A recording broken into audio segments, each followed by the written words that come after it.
আমার এই 40 শতক পুকুরে 220 মনের বেশি শিং মাছ আছে, যার ওজন 20 থেকে 25 কেজি।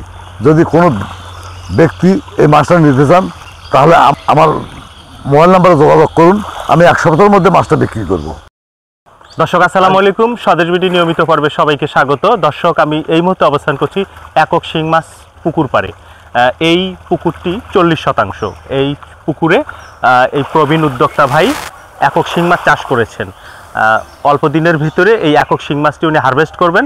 আমরা আজকে এখানে দেখতে এসেছি যে এই শিং মাছগুলো কী আকারে এসেছে এবং পরিমাণে কি পরিমাণ হবে, সেই সাথে এই একক শিং মাছটি উনি কীভাবে চাষ করলেন এটি নিয়ে আমাদের আজকে বিস্তারিত ভিডিও থাকবে। আশা করি সম্পূর্ণ সময় আপনারা আমাদের সঙ্গে থাকবেন। চলুন তাহলে আমরা এই প্রবীণ উদ্যোক্তার সঙ্গে কথা বলি, আসুন আমার সাথে। আসসালামু আলাইকুম ভাই। ওয়ালাইকুম আসসালাম ভাই, আপনি ভালো আছেন ভাই? এই তো ভালো আছি ভাই। কি করতেছেন? এই তো মাছকে খাদ্য দিচ্ছি, বিকেলের খাবার দিচ্ছেন? বিকেলের খাবার দিচ্ছি। আপনার এগুলো কি মাছ? এগুলো শিং দেখতেছি ভাই, শিং মাছ এত বড় বড় ভাই। হ্যাঁ, এটা তো রেডি হয়ে গেছে? হ্যাঁ রেডি হয়ে গেছে, 1 সপ্তাহের মধ্যে বিক্রি হবে আর কি। এটা মানে সামনের 1 থেকে 5 তারিখের মধ্যে বিক্রি হয়ে যাবে।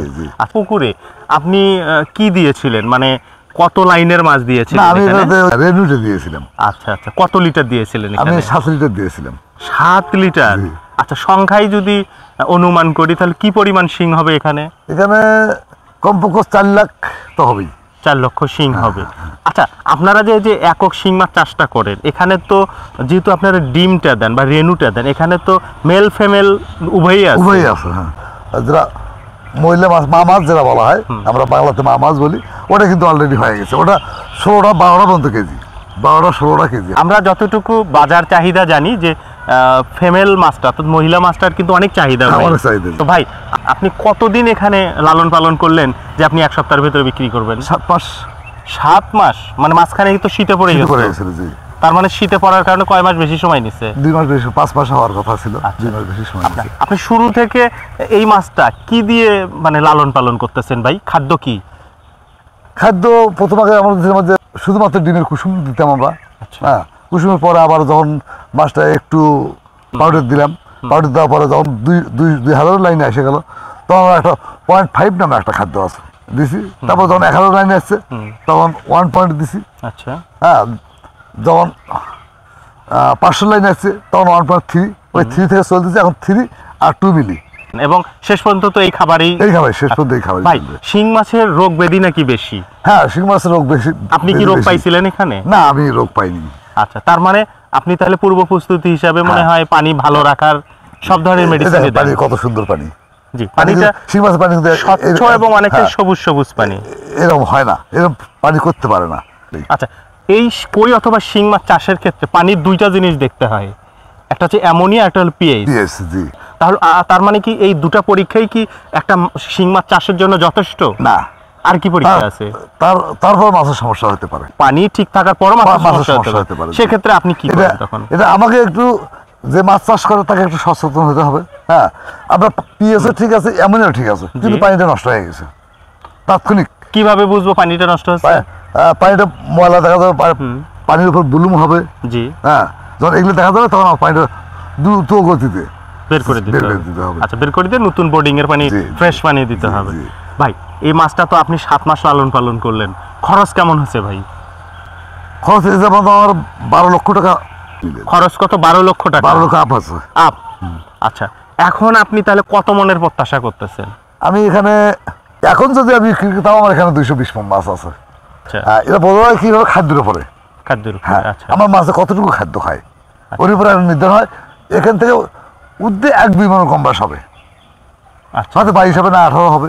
আচ্ছা ভাই, তাহলে কতটায় 1 কেজি আছে? 20, এখন 20 থেকে 25 আমি এভারেজে। হ্যাঁ, এভারেজে। পুরুষটা কয়টায় 1 কেজি আছে? আমরা তো ওরা পুরুষটা আছে 35টা 40টা, আর মহিলার তো আছে 12টা 14টা 16টা। ভাই, আপনার তো মাছের এখন হারভেস্টের সময়, তো আমার অনেক দর্শকরা আমার কাছে জানতে চেয়েছিল যে বড় বড় শিং মাছ কেউ বিক্রি করে কিনা একেবারে পুকুর থেকে। তো আমার দর্শকদের উদ্দেশ্যে বা ওই সব ক্রেতাদের উদ্দেশ্যে আপনি যদি কিছু বলেন। হ্যাঁ, যদি কেউ নিতে ইচ্ছুক হয় তাহলে আমার ভিডিওতে মোবাইল নাম্বার আছে, ওই মোবাইল নাম্বারে যোগাযোগ করলে উনি মাছ নিতে পারবে। আমি 1 তারিখ থেকে 5 তারিখের মধ্যে মাছ হারভেস্ট করা শুরু করবো। দর্শক, এই বড় ভাইয়ের এখানে বড় ভাইয়ের কথা অনুযায়ী 220 মনের অধিক কিন্তু এখানে মাছ আছে। আপনারা যারা এই বড় বড় কিংবা মাঝারি টাইপের শিং মাছগুলো একেবারে পুকুর পাড় থেকে নিতে চান, তারা আপনারা সরাসরি, আমরা ভিডিও ডিসক্রিপশনে ভাইয়ের নাম্বার দিয়ে দেবো, সরাসরি এসে কিন্তু নিতে পারবেন। এখান থেকে মেপে নিয়ে যাবেন আপনারা। আচ্ছা, তাহলে এটা আপনি হারভেস্ট করবেন কবে ভাই? আরেকবার আমার দর্শকদের উদ্দেশ্যে 1 বলেন। তারিখ থেকে 5 তারিখের মধ্যে। 1 তারিখ থেকে 5 তারিখের মধ্যে বিক্রি করবেন। এর আগেই তো আপনার সাথে যোগাযোগ করবে বা দরদাম কি হয়, বাজার যেটা চলে সেটা নির্ধারণ হবে। জি। আচ্ছা আচ্ছা, আপনার কাছে আসবে, এটা লোকেশনটা বলেন কিভাবে আসবে? আচ্ছা, আপনার এই জায়গাটার নাম কি? এটার নাম মাঝিপাড়া বড় পুকুর পাড়। মাঝিপাড়া বড় পুকুর পাড়। এটি হচ্ছে গাইবান্ধা পলাশবাড়ি মহাসড়কের, গাইবান্ধা জেলা শহরের জেলাতে যাওয়ার যে মহাসড়ক আছে ওইটি থেকে মাত্র 300 গজ ফাঁকে কিন্তু ভাইয়ের পুকুরটা। আর ভাইয়ের আমি মাছ যতটুকু দেখলাম, মাছের সাইজ এবং কালারটা খুবই সুন্দর। আপনারা চাইলে কিন্তু এই মাছটা বড় বড় শহরে যারা রুচিশীল মানুষ তাদের পছন্দের অন্যতম হবে ভাই। তো ভাই তাহলে আপনাকে অনেক ধন্যবাদ, আপনার মূল্যবান সময় দিলেন। ঠিক আছে, ভালো থাকবেন। আসসালামু আলাইকুম। আসসালামু আলাইকুম। দর্শক, আপনারা যে পুকুরটি দেখছেন, এই পুকুরটি এটি মূলত 40%। এই পুকুরে এই প্রবীণ উদ্যোক্তা ইতিপূর্বে একক কই এবং অনেকবার একক শিং মাছ চাষ করেছেন। এবারও উনি একক শিং মাছ এখানে চাষ করেছিলেন।